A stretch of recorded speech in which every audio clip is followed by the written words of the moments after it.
করিম জানাত, চামিকা করুণারত্নের মতন প্লেয়াররা এখনো কিভাবে আন্তর্জাতিক ক্রিকেট খেলে চলেছেন? আমার পোস্টের কমেন্ট বক্সে একজন এই প্রশ্নটা করেছেন এবং জেনুইন প্রশ্ন।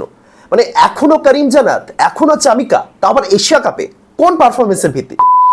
দেখুন, এশিয়ান সাবকন্টিনেন্টে যেহেতু সেরকম বিশ্বমানের পেসার অলরাউন্ডার তৈরি হয় না, সেই কারণে অনেক ক্ষেত্রেই মিডিওকার পেস বোলার অলরাউন্ডারদের কিন্তু জাতীয় দলে সুযোগ দেওয়া হয়।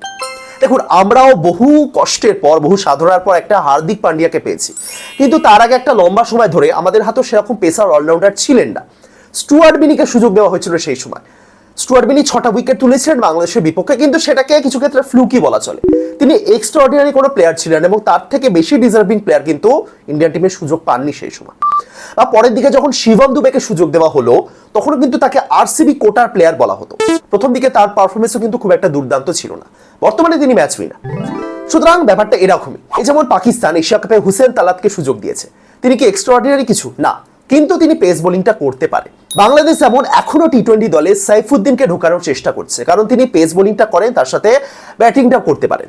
আফগানিস্তান দলে করিম জানাতের সাথে রয়েছেন গুলবাদিন নাইব।